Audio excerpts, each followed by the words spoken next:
Hello friends, this is Shalini Srivastava. स्वागत है आपका टीचिंग लर्नर्स में। फ्रेंड्स, आज हम हिंदी में कुछ हिंदी से रिलेटेड संवैधानिक चीज़ें पढ़ेंगे कि हिंदी को मान्यता कब मिली, कौन से अनुच्छेद में क्या चीज़ है। तो ये सारी चीज़ें हम देखेंगे, कितनी भाषाओं को मान्यता मिली थी हमारे संविधान में। तो ये सब चीज़ें हम हिंदी में देखते हैं। तो आइए देखते हैं। तो अब हम देखते हैं थोड़ा हिंदी के बारे में। अब देखिए, 14 सितंबर 1949 को संविधान द्वारा हिंदी को राजभाषा का दर्जा मिला था। 14 सितंबर 1949 को हिंदी को संविधान द्वारा राजभाषा का दर्जा मिला था। याद रखिएगा, राजभाषा का दर्जा मिला था। हमारी राजभाषा हिंदी है, हमारी राष्ट्रभाषा कुछ भी नहीं है। राष्ट्रीय भाषा कोई एक भाषा को नहीं बनाया गया है। तो 14 सितंबर 1949 को हिंदी को संविधान द्वारा राजभाषा का दर्जा मिला। ओके, ये 14 सितंबर को हिंदी दिवस मनाया जाता है। याद रखिएगा, हिंदी दिवस। ओके, तो हिंदी को राजभाषा का दर्जा कब मिला? 14 सितंबर 1949 को। फिर देखते हैं 10 जनवरी 1975 को महाराष्ट्र के नागपुर में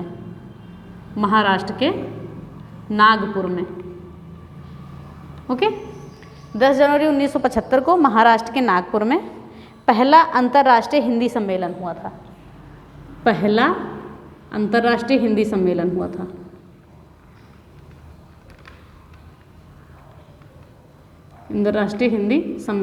था 10 जनवरी 1975 को। इसीलिए 10 जनवरी को विश्व हिंदी दिवस मनाते हैं।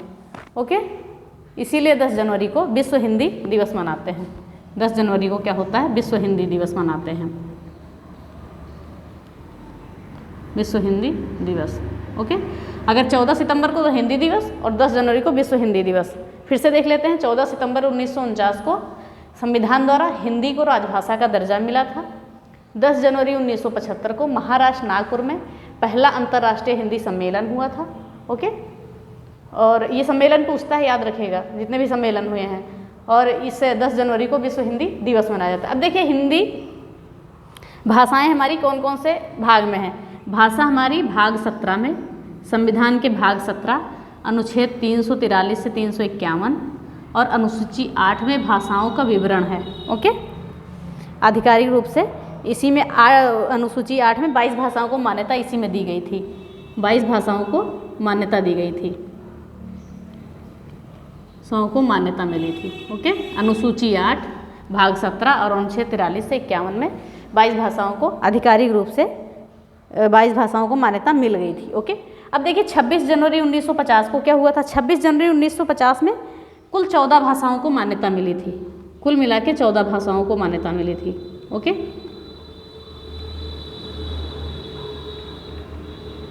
26 जनवरी 1950 को कुल 14 भाषाओं को मान्यता दी गई थी। उसके बाद कई संशोधन हुए, उसमें भाषाएं जुड़ती गई, वो भी हम आपको बताते हैं। तो अभी हम देखते हैं कि वो 14 भाषाएं कौन कौन सी थी। तो अब हम देखते हैं, जो 26 जनवरी 1950 को इतनी 14 भाषाओं की मान्यता मिली थी। इसको भाषाएं या राजभाषाएं लिख सकते हैं। देखिए, किन किन भाषाओं को मान्यता मिली थी, कब तक? 26 जनवरी 1950 तक। ओके, 26 जनवरी 1950 तक इतनी भाषाओं को मान्यता किसको मिली थी? हिंदी को, संस्कृत को, बांग्ला, तेलुगु, मलयालम, तमिल, कन्नड़, पंजाबी, मराठी, असमिया, उड़िया, कश्मीरी, गुजराती और उर्दू। याद रखिएगा, 26 जनवरी 1950 को केवल 14 भाषाओं को मान्यताएं मिली थी। वो भाषाएं आपके सामने हैं: हिंदी, संस्कृत, बांग्ला, तेलुगु, मलयालम, तमिल, कन्नड़, पंजाबी, मराठी, असमिया, उड़िया, कश्मीरी, गुजराती और उर्दू। ये 14 भाषाएं थी। इनको कहाँ तक मान्यता मिल गई थी? 26 जनवरी। ये पूरी भाषाएं थी जिनको 26 जनवरी 1950 को संविधान द्वारा मान्यता दी गई थी। ओके, फिर इस समय तो 22 भाषाएं, हम आगे की भाषाएं देखते हैं कौन कौन से संशोधन के द्वारा जोड़ी गई हैं। ओके, तो देखते हैं, जो पहला संशोधन हुआ था, पहली भाषा जो जोड़ी गई थी, 15वीं भाषा, वो थी सिंधी। जो हमारी 15वीं भाषा जोड़ी गई थी, सिंधी। ओके, सिंधी भाषा हमारी 15वीं भाषा जोड़ी गई थी। ये 21वां संविधान संशोधन हुआ था 1967 में, उसके द्वारा जोड़ी गई थी। कौन सा संविधान संशोधन? 21वां संविधान संशोधन 1967 में, ओके, सॉरी हाँ 1967 में। तो सिंधी भाषा किस संशोधन में जोड़ी गई? 21वां संविधान संशोधन 1968 में 15वीं भाषा सिंधी भाषा जोड़ी गई, ओके। फिर आगे देखते हैं, फिर क्या हुआ, फिर अगले संविधान संशोधन में फिर 71वां संविधान संशोधन हुआ, जिसमें 3 भाषाएं जोड़ी गई। कौन कौन सी? नेपाली, कोंकणी और मणिपुरी। फिर अगला संविधान संशोधन हुआ जिसमें 3 भाषाएं जोड़ी गई, 16, 17 और 18 भाषाएं हो गई यहाँ तक, नेपाली, मणिपुरी और कोंकणी, ओके। इन 3 भाषाओं के लिए कौन सा संविधान संशोधन था? 71वां संविधान संशोधन 1992 में हुआ था। कौन सा? 71वां संविधान संशोधन 1992, याद रखिएगा। 15वां संविधान संशोधन, सॉरी 15वीं भाषा जोड़ी गई सिंधी 21वें संविधान संशोधन 1968 में, 68 के द्वारा। फिर आगे 3 भाषाएं और जोड़ी गई, नेपाली, मणिपुरी, कोंकणी, ये 71वें संविधान संशोधन के द्वारा जोड़ी गई, ओके। फिर आगे देखते हैं और भाषाएं, 4 भाषाएं और जोड़ी गई, ओके। तो 18 ये हो गई हमारी। अब 4 भाषाएं जोड़ी जाएंगी, 19, 20, 21, 22, ओके। अब 4 भाषाएं जोड़ी गई हमारी। 92वां संविधान संशोधन के द्वारा 4 भाषाओं को जोड़ा गया अनुसूची 8 में। तो हम इन भाषाओं को लिखते हैं बोडो, डोगरी, मैथिली, संथाली। बोडो, डोगरी, मैथिली और संथाली, ओके। ये कौन सा संविधान संशोधन था? इन चारों का संविधान संशोधन था 92वां संविधान संशोधन 2003 में हुआ था, ओके। तो हमने ये देखा कि 21वें संविधान संशोधन में 15वीं भाषा सिंधी भाषा जोड़ी गई। फिर हुआ 71वां संविधान संशोधन, इसमें 3 भाषाएं जोड़ी गई, नेपाली, मणिपुरी, कोंकणी। और फिर अगला संविधान संशोधन हुआ 92वां संविधान संशोधन 2003 में, इसमें जोड़ी गई 4 भाषाएं, बोडो, डोगरी, मैथिली और संथाली। तो ये हम कुल मिला के हमारी कितनी भाषाएं हो गई? 22 भाषाएं। अनुसूची 8 में 22 भाषाओं का उल्लेख हो गया हमारा, ओके। तो अब देखते हैं 21वें संविधान संशोधन में तो सिंधी भाषा जोड़ी गई थी। अब इनको हम नेपाल, मणिपुरी, कोंकणी, इनको हम नमक बोल सकते हैं, NMK, नमक। ये 3 भाषाएं किस में जोड़ी गई थी? नमक। 71वें संविधान संशोधन में नमक भाषा जोड़ी गई थी, यानी कि NMK, नेपाली, मणिपुरी, कोंकणी। फिर आगे आता है BDMS, बोडो, डोगरी, मैथिली, संथाली। हमने बॉडमास नियम पढ़ा है ना, तो ये 92वें संविधान संशोधन में BDMS भाषा जोड़ी गई, यानी बोडो, डोगरी, मैथिली और संथाली। तो हमने ये कुल 22 भाषाओं को देख लिया।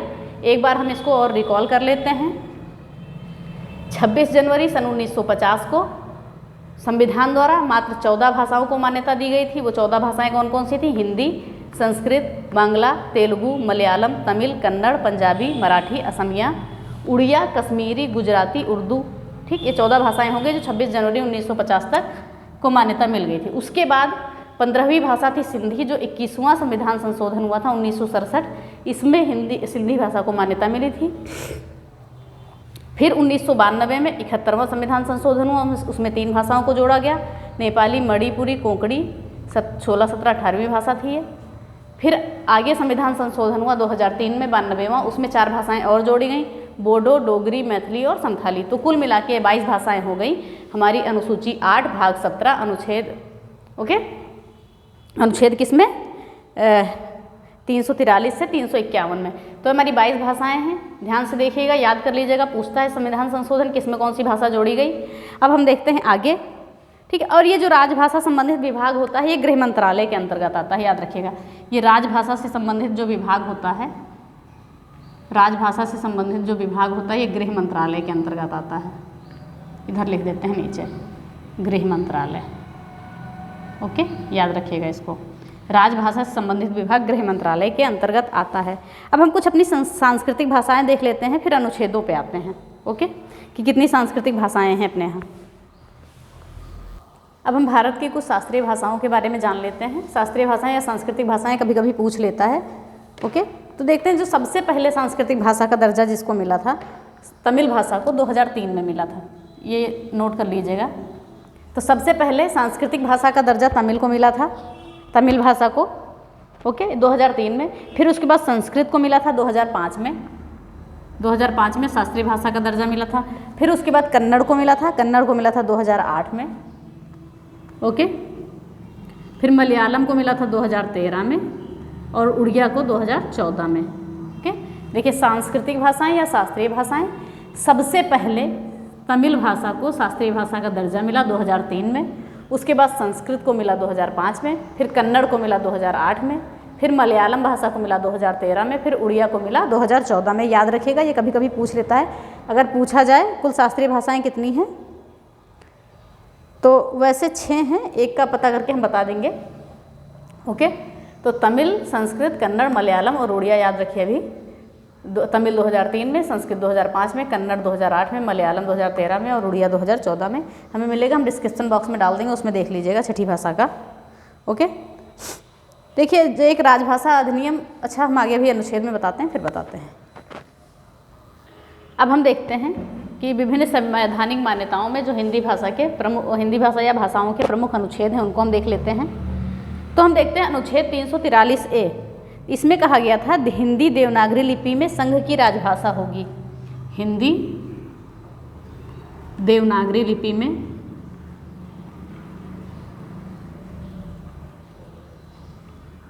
संघ की राजभाषा होगी, राज्यभाषा नहीं, राजभाषा, संघ की राजभाषा होगी, ओके।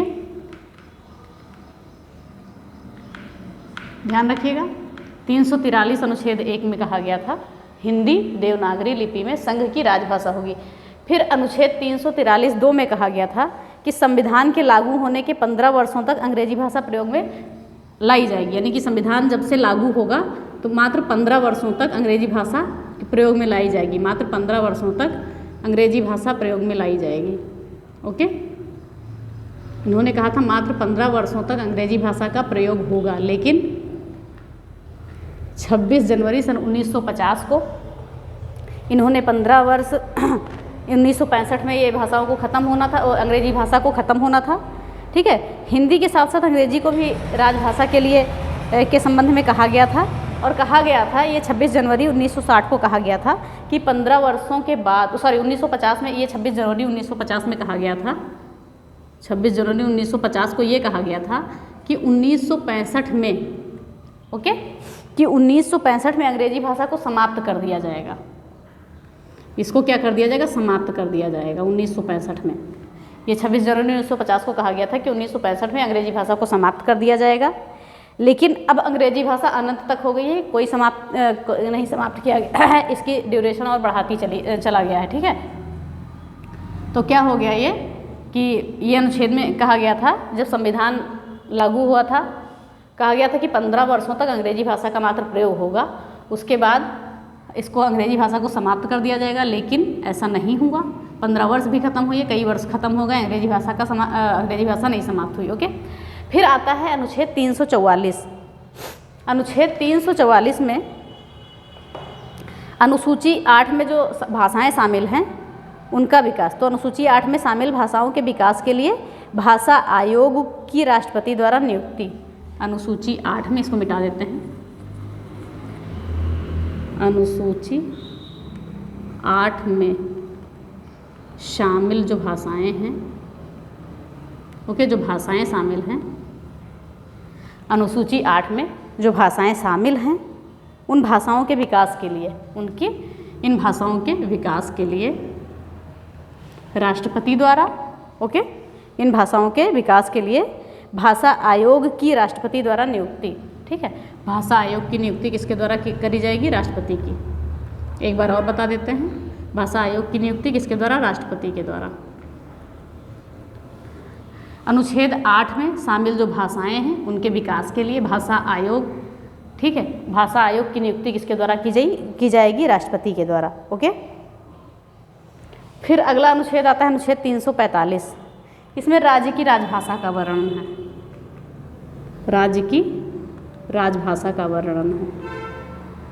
हम यूपी का लेते हैं तो हमारी राजभाषा हिंदी है, और दूसरी माना जाए तो उर्दू है। ओके, दूसरी माना जाए तो उर्दू है, जो हिंदी उर्दू को मान्यता 1989 में मिली है, याद रखिएगा। ओके, और अगर उत्तराखंड की कहें तो उनकी राजभाषा संस्कृत है, सॉरी हिंदी है और दूसरी संस्कृत है। यूपी की पहली राजभाषा हिंदी है, दूसरी उर्दू है। अगर उत्तराखंड की कहें तो पहली क्या है, हिंदी और दूसरी संस्कृत है। तो ये हो गया अनुच्छेद 345। फिर आता है अनुच्छेद 347। ओके, अनुच्छेद 347 में ये कहा गया है कि राष्ट्रपति द्वारा राज्य की किसी भी भाषा को मान्यता देना। राष्ट्रपति द्वारा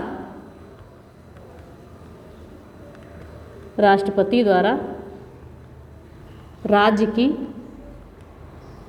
किसी भी भाषा को मान्यता देना।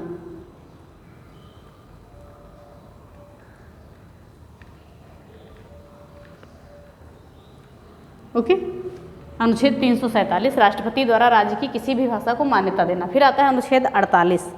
अनुच्छेद 48 में कहा गया है supreme court, high court, parliament और बिल एक्ट आदि भाषा अंग्रेजी होगी। Supreme court, high court, parliament, कोई भी बिल पेश होगा, कोई भी एक्ट आएगा, इन सभी की भाषा अंग्रेजी होगी। सभी जो है अंग्रेजी भाषा में आएगा। ओके, अनुच्छेद 348 में कहा गया है supreme court, high court, parliament या बिल या एक्ट कुछ भी पेश होगा, ठीक है, तो इन सभी की भाषा क्या होगी, अंग्रेजी होगी। फिर आता है अनुच्छेद 350। अनुच्छेद 350 में ये कहा गया है कि कोई भी व्यक्ति अपनी भाषा में शिकायत दर्ज कर सकता है। ओके, सभी को ये अधिकार है कि अपनी भाषा में, हर व्यक्ति अपनी भाषा में शिकायत दर्ज कर लेगा।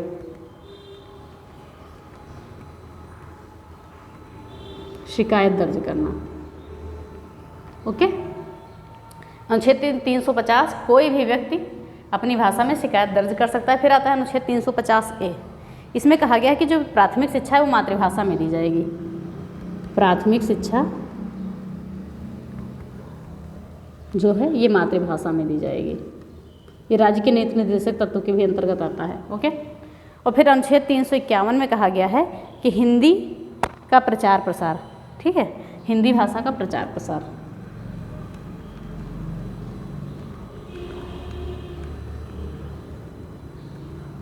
ये भी राज्य के नीति निर्देशक तत्व के अंतर्गत आएगा।